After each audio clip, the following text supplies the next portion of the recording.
Çox təəssüf ki, Azərbaycan cəmiyyətində artıq hakimiyyət ona nail olub ki, çox ciddi siyasi proseslər bəzən ictimai diqqəti cəlb eləmədən baş verir.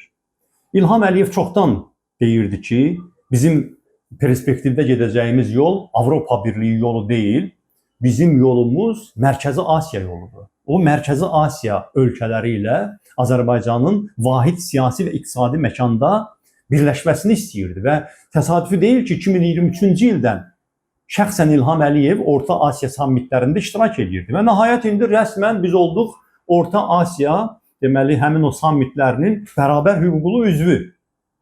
Bu qərar bərbaşdan deyim ki, elmə də, coğrafiyada, siyasi məntiqə də, legitimliyə də zidd bir qərardır. Azərbaycan heç zaman Orta Asiya olmayıb, olmayacaq. Adama deyərlər ki, biz Orta Asiya idiksə, bəs bu Avropa oyunlarından ötürü bu millətin 7-8 milyard dollarını niyə xərclədiniz? İndi zəhmət çəkin, sizin səhviniz olubsa, millətin həmin o 7-8 milyardını qaytarın. Əgər Azərbaycan Orta Asiya ölkəsi idisə, nəyə görə bəs Azərbaycan bu Eurovision yarışmalarına elə bir dəfə bizim ev sahibi eləməli olduğumuz yarışmaya yarım milyard dollar pul xərclədi? Ondan əvvəl də illərlə yadınızda deyil bu Eurovisionla bağlı Azərbaycanda nələrdən keçirdilər? Azərbaycan Orta Asiya ölkəsidirsə, adama deyərlər ki, bəs niyə görə Şərqi Avropa ölkəsi kimi qoşulmayan Dövlətlər Birliyinə sədrliyə seçildin alternativ əsasda? Heç bir alternativ yox idi. Bu Şərqi Avropadan yoxdur bu qoşulmayan ölkələrin arasında. Azərbaycan oranın kvotasından oldu 3 il. Qoşulmayan dövlətlərin sədri və bundan daxili auditoriyada da istifadə olundu. Ay aman 120 neçə ölkə bizim liderliyimizi qəbul edib. Harada o 120 neçə ölkə? Maduroya niyə kömək eləmirlər? Madurodan xəbəriniz var. Maduro bizdən qabaqçı sədr idi də həmin o birlikdə.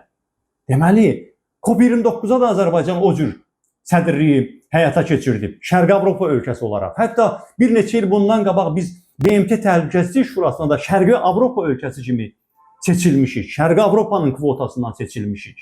Bəs biz Orta Asiyayıqsa niyə Asiya çempionatlarında iştirak eləmirik, hə?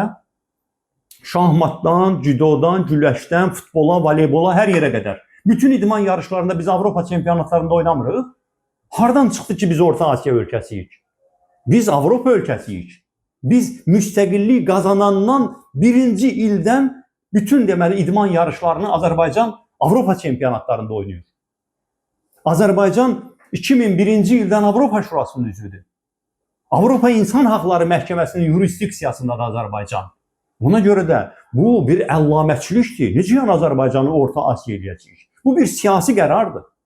İlham Əliyevin şəxsi hakimiyyət maraqlarından doğmuş bir siyasi qərardır. Bəli, Əliyev maraqlıdır ki, dünyadakı avtoritar rejimlərin hansısa bir koordinasiya olunmuş birliyi olsun. Ona görə də istəyirdi ki, Azərbaycan BRICS-in üzvü olsun, Şanxay Əməkdaşlıq Təşkilatının üzvü olsun. Amma heç biri alınmadı. Rusiya Hindistanı verdi qabağa və deməli, faktiki Azərbaycan nə yaxşı ki, o birliklərin heç birinə buraxılmadı. O qlobal böyük birliyi var idi, qeyri-rəsmi avtoritarlar klubu deyirdi ki, o da iflasa uğrayır. Baxın, Əsəd oradan o birlikdə idi, devrildi. Deməli, Bangladeşin rəhbərindən, Nepalın rəhbərindən tutmuş, Boliviyanın rəhbərinə qədər gör neçə ölkənin başçısı devrilib o prosesdə. Deməli, indi Venezuelanın ümid eləyirəm ki, diktatorunun sayılı günləri qalıb. Lukashenko'nun da vəziyyəti yaxşı deyil. Avropada bir neçə avtoritar lider var idi ki, o nəzəri o klubuda güvənilirdi avtoritar rejimlər tərəfindən. Onlar Vučić idi, Serbiyanın rəhbəri, Orban'dı, Macaristanın rəhbəri. Onların da sayılı günləri qalıb, onların da perspektivləri yoxdur. Yəni o qlobal avtoritarlar klubu da iflasa uğrayır. Ona görə də bu gün o Azərbaycanın təklənməsini kompensasiya eləməkdən ötürü, nəyə görə təklənir Azərbaycan? Özü, onu heç kim təkləmir. O Avropa məkanından kənarda qalır. Bizim təbii yerimiz harada? Avropa.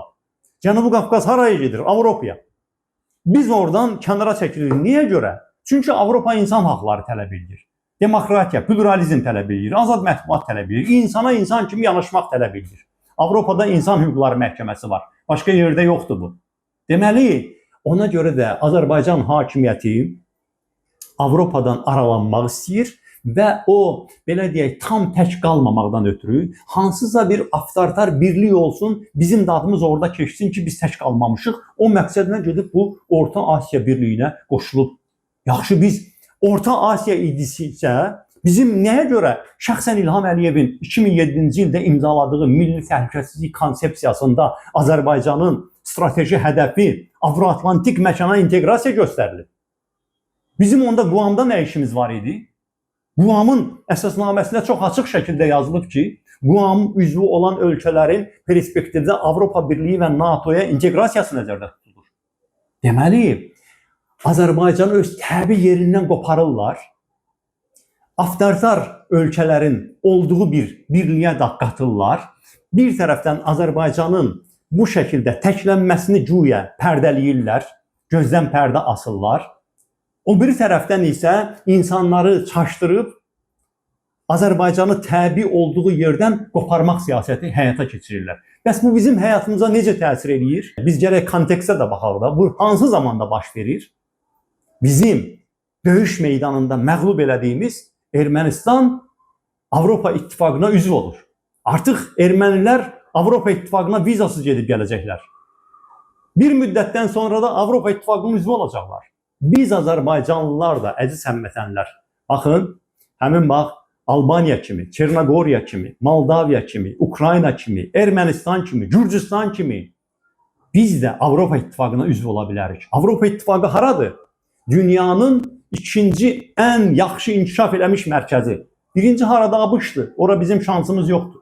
Biz ora qoşula bilmərik, o vahid dövlətdir. Amma hal-hazırda 27 dövlətdən ibarət olan və sadaladığım ölkələri də özünə birləşdirmək istəyən, müəyyən bir perspektivdə inşallah Türkiyə də orada olacaq. Belə bir inkişaf etmiş, hüququn üstünlüyünə dayanan, müasir texnologiyası, müasir təhsil sistemi, müasir idarə etməsi olan, insana qiymət verən, həqiqi tolerantlıq olan bir ittifaqda biz də ola bilərik. Amma bizi hara aparıb çalırlar? Ən geridə qalmış ölkələrin birliyinə. Bunun birbaşa sizin həyatınıza necə təsiri var? Çox böyük. Siz bir an düşünün. Ermənistana, Gürcüstana, Ukraynaya, Moldaviyaya, Albaniyaya, bütün namizəd ölkələrə indiyə qədər Avropa Birliyi neçə milyardlarla yardım edib. Baxın, Macaristan neçə müddətdir Avropa İttifaqının üzvüdür. Hələ bu son illərdə yenə də Avropa İttifaqından 19 milyard avro pul almalı idi ki, onu deməli veto edib Avropa İttifaqı. Çünki Macaristanın rəhbəri Orban yeri gəlmişkən bizim bu güya Türk dövlətlərinin başçılarının da dostudur, gəlib o sammitlərdə iştirak edir və özü qədər də Avropada deməli İslamofob, İslama qarşı, mühacirlərə qarşı ikinci lider yoxdur. Deməli həmin Orban Rusiyanın yedəyində getdiyinə görə Macaristanı 19 milyard avro yardımdan məhrum ediblər. Macaristan gör neçə müddətdir Avropa İttifaqının üzvüdür. Gör necə inkişaf edib Macaristan, amma hələ bu gün də ona pul verilirdi. Yəni bizim yardım edilən, iqtisadiyyatı dirçəldilən, texnoloji baxımdan inkişaf etdirilən bir coğrafiyadan qoparırlar. Bizdən, gözü bizdə olacaq bir coğrafiyaya aparmaq istəyirlər. Maddi tərəfi bax budur. İndi Orta Asiya ölkələrinin hansı Azərbaycan gəlsin sərmayə qoyacaq? Azərbaycan aparıb qoyacaq ora. Təkcə elə Sibirizin Özbəkistandakı layihəsi milyardlara aparacaq. Başqa layihələr də var. Burada deməli gözdən pərdə asmaqdan ötürü Azərbaycandan gedəcək o milyonları kompensasiya eləmək, ictimai fikri manipulyasiya etməkdən ötürü hər bir Orta Asiya ölkəsi gəlib Qarabağda bir məktəb tikəcək, hansısa bir sosial obyekt tikəcək. Onun 10 misli də Azərbaycandan gedəcək Orta Asiya ölkələrinə. Bilirsiniz, mən çox açıq ifadə edirəm. Orta Asiya ölkələri ilə, onların əksəriyyətinin türk dilli dövlətlərdir də, Türk Dövlətlər Birliyinə daxil olan ölkələrdir. Bizim mədəni, tarixi, ədəbi və s. əlaqələrimizin, o cümlədən siyasi, iqtisadi əlaqələrimizin dərinləşməsinin şəxsən mən əleyhinə deyiləm, olsun. Amma o coğrafiya bizim inteqrasiya olunacağımız coğrafiya deyil. Necə ki Türkiyə, Türk Dövlətləri Birliyinin öncül dövləti, NATO'nun üzvüdür və Avropa Birliyinə də üzv olmaq istəyir. Türk dövlətləri arasında ən inkişaf etmiş ikinci dövlət olmaq iddiasında olan təəssüf ki, indi iddiaya çevrilib. İndi artıq bu yer Qazaxıstan tərəfindən tutulub. Bütün parametrlərə görə Qazaxıstan artıq daha yaxşı inkişaf edir Azərbaycandan. Amma bizim tarixi ambisiyamız vardı ki biz ikinci dövlət olaraq bu Türk dövlətləri arasında bizim də yolumuz olmalıdır həmin istiqamətdə, Avropa istiqamətində. Digər qardaşlarımız da gəlsin ardımızca. Biz orada da onlarla da qaynayıb qarışaq, onlarla da ticarətimizi də artıraq, mədəni əlaqələrimizi də, siyasi əlaqələrimizi də, bütün başqa əlaqələrimizi də artıraq. Amma bu Avropa Birliyini əvəz edəcək birlik deyil. Xalqı aldadırlar. Xalqı aldadırlar və xalq çox böyük imkanlardan məhrum olur. Biz Avropa Birliyinə inteqrasiya eləsək, ermənilər kimi, Azərbaycanın da texnologiyası inkişaf edəcək. Azərbaycanda real iqtisadiyyat yaranacaq. Ölkə əhalisi elə buradaca Avropa ilə ticarətdən böyük pullar qazanacaq. Laf belə işləməyə gedəndə də məcbur olub daha gedib Rusiyanın Sibirində yox, Ukraynada raket, artilleriya atəşi altında yox, gedəcək Almaniyada, İsveçdə, Çexiyada və başqa müasir ölkələrdə işləyəcək. Əmək hüququ qorunacaq, minimum əmək haqqı qanunlarına əməl olunacaq, bütün hüquqları təmin olunacaq və Azərbaycana sərmayələr gələcək, milyardlarla yardım gələcək, milyardlarla sərmayələr gələcək. Həmin o Qarabağın bərpasına da milyardlarla pul qoyulacaq. O Qarabağın bərpasını nəyə görə Azərbaycan tək başına öz büdcəsindən maliyyələşdirməlidir? Elə bunu bir fəxr deyirlər. Dünya kömək eləməlidir bizə. Bir halda ki, Ermənistandan o pul alınmayıbsa, dünya kömək eləməlidir bizə. Bizə o boyda zərbə vurulub. Bu bir bəladır, bəşəri bəladır. Bizim böyük bir ərazimiz işğal olunub, son divarına qədər sökülüb aparılıb. Dünya bizə kömək eləməlidir və eləyərlər. Əgər biz demək onlardan üz döndərməsək, biz demokratiyanı, sivil inkişafı seçsək, biz də qonşularımızdan ayrılmasaq, bəs İlham Əliyev bir neçə ay bundan qabaq deyirdi ki, Cənubi Qafqazda ayrıcı xəttlər olmamalıdır. İndi ayrıcı xətti özü yaradır ki. Bəli, Ermənistan da, Gürcüstan da rəsmən Avropa İttifaqına gedir. Bir daha vurğulayıram. Gürcüstanda baş verən son geriləmələrə baxmayaraq, bu gün də Gürcüstan Avropa İttifaqına namizəd ölkədir və Gürcüstanın hətta İvanişvili hökuməti də bundan imtina eləmir. Paşinyan hökuməti də seçki platformasına daxil edib bunu. Bütün müvafiq qərarları parlamentdən, hökumətdən keçirdib Avropa Birliyinə üzv olmaq istəyirlər. Biz isə təbii yerimizdən qopardılıb aparılırıq Orta Asiyaya. Nəyə görə?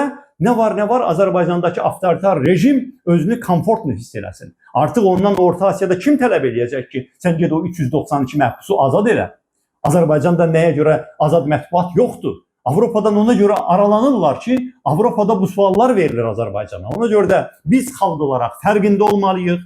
Biz hakimiyyətə münasibətdə tələbkar olmalıyıq. Biz özümüzü vətəndaş hiss eləməliyik. Siyasətə qarışdın, qarışmadın, özün bilərsən. Amma vətəndaş olmaq hər birimizin haqqıdır. Taleyimizə sahib çıxmaq hər birimizin haqqıdır. Və ölkənin taleyinin bu şəkildə qeyri-legitim yolla, antikonstitusiyon yolla müəyyənləşdirilməsi, xalqın iştirakı olmadan onun taleyinin müəyyənləşdirilməsinə biz biganə qalmalı deyilik.